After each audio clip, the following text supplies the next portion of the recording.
Welcome to this explainer. Today, we're diving into a really uncomfortable but absolutely fascinating piece of human psychology. We're talking about the hidden price of being a quote-unquote good person. I want to jump right into the visceral reality of the habitual people pleaser. You know the type? Hey, maybe it's even you. It's the person who is just constantly overgiving, constantly eating the cost for everyone else, and quietly running on absolute empty. At midnight, he was still solving someone else's crisis while his own life waited in silence. Picture that scenario. It perfectly sets the emotional stage for the core problem we're unpacking today. He did everything right. Or, well, so he believed anyway. He stayed patient when others were sharp, generous when others were calculating. He kept quiet when he really should have spoken up. He carried all these burdens that weren't even his. He just became useful, completely available. And the reward for all that? It definitely wasn't gratitude. It was just a quiet, crushing depletion. It's an exhausting reality for so many people, and the source material we're looking at today explains exactly why this happens. And here's a pretty hard truth we have to face right out of the gate. Virtue without boundaries is often treated as permission.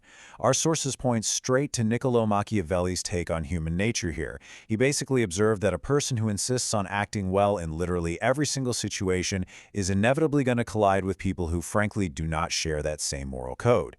And what happens in that collision? The principled person absorbs the cost. Your endless virtue simply becomes their permission to exploit you. Which brings us to Section 1, Peaceful versus Harmless. We really need to challenge this whole societal myth of what it actually means to be a good person. See, restraint is often mistaken for goodness, but they are absolutely not the same thing. Look at it this way. A harmless person avoids conflict simply because they lack options. They literally can't engage.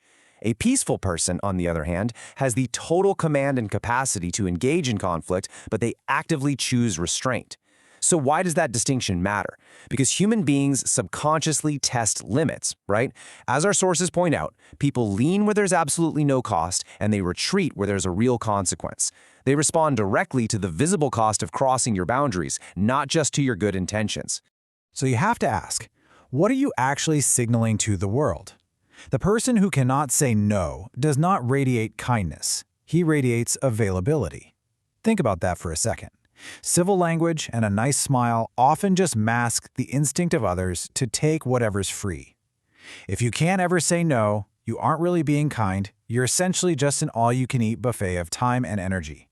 When access to you carries absolutely no cost, it quietly signals low value to everyone around you, even when your intent is incredibly generous. Let's look at Section 2, the Economics of Overgiving. So consider the basic economic principle of scarcity. It dictates that value directly follows limitation, while excess inevitably erodes it. There's a direct, undeniable parallel right here to the psychological value of your own personal time and energy. It's simple supply and demand. If you're constantly flooding the market with your availability, the value of your presence is going to plummet to zero. Think about gold versus air. Gold is highly valued precisely because it's limited, right? But air is absolutely essential to keep us alive, yet we completely ignore it because it is endlessly abundant. It's a painful reality to accept, but when you treat yourself as this unlimited supply for every single crisis that pops up, you actually transform yourself from a precious gift into a mere utility. You become the air, expected, totally used, and entirely ignored. As the quote goes, what is always available is rarely cherished. Our sources actually liken human attention to electricity. I mean, you don't walk around your house thanking the wall outlets for working, do you? No, you only truly notice the electricity the exact second the power goes out. Your attention and your emotional labor work the exact same way. So how do we actually fix this? Well, the solution isn't to suddenly become harsh or cruel. The correction here is selective access. It's about actionable steps, a delayed reply to a non-urgent text, a politely declined request, or a firm refusal to solve a problem that someone really needs to solve on their own. You reintroduce your value simply by reintroducing a cost to your time. Moving on to Section 3, How Predators Spot You. It is wild how subtle the beginning of exploitation really is. It almost never starts with open hostility. It's a slow escalation, starting with these tiny little tests. Step 1 might just be a late request that casually ignores your time. Then, step 2, maybe a joke that crosses a line just a little bit. Step 3, a favor you do that's returned with complete silence. These are not accidents, you guys. They form a pattern. The predator is calculating your response to see if there's any price for their overreach. If you always forgive, well, they know they have free rein. But remember, boundaries create respect way faster than explanations ever do.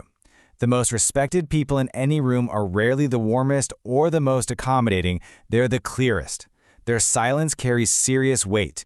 Their time has strict limits, and their standards are highly visible. They don't sit there and over-explain why they're saying no. For them, no is a complete sentence. Now, Section 4. Why helpers are resented. Okay, this part is really counterintuitive, but there is a very specific resentment progression. Repeatedly rescuing someone actually creates dependence, and that dependence quietly wounds their pride. Over time, that wounded pride festers and transforms into actual resentment toward you. Finally, they'll begin to test or even undermine you, the helper, just to restore their own sense of autonomy. People actually don't resent the help, they resent the humiliating constant reminder that they needed it from you in the first place. When we look at the cost of removing someone's agency, the labels shift pretty drastically. A manager who swoops in and fixes every single mistake isn't seen as helpful. They're labeled controlling. A parent who prevents all struggle, suffocating. A friend who solves every crisis is interfering. Listen, people definitely want support, but they also want their dignity. When your help completely removes someone's personal agency, you are robbing them of that dignity.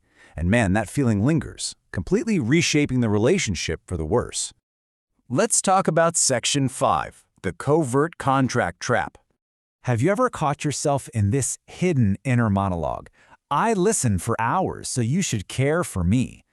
So much of the resentment overgivers feel is built on agreements that were literally never spoken aloud. You put in the labor, and then you secretly expect the other person to just read your mind and reciprocate. Or how about this one? I sacrificed for this company, so it should reward me.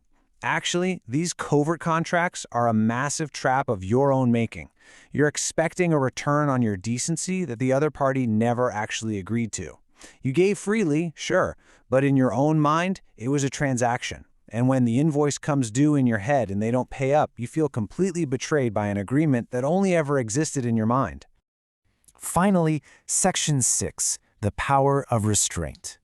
Allowing others to carry what is theirs preserves their dignity and your position. We really have to remind ourselves that constantly stepping in isn't always the good thing to do. Sometimes stepping back is literally the strongest, most authentic form of kindness you can possibly offer. It forces growth, it maintains mutual respect, and it preserves your own energy. So I want to leave you with this haunting, provocative question straight from our source analysis.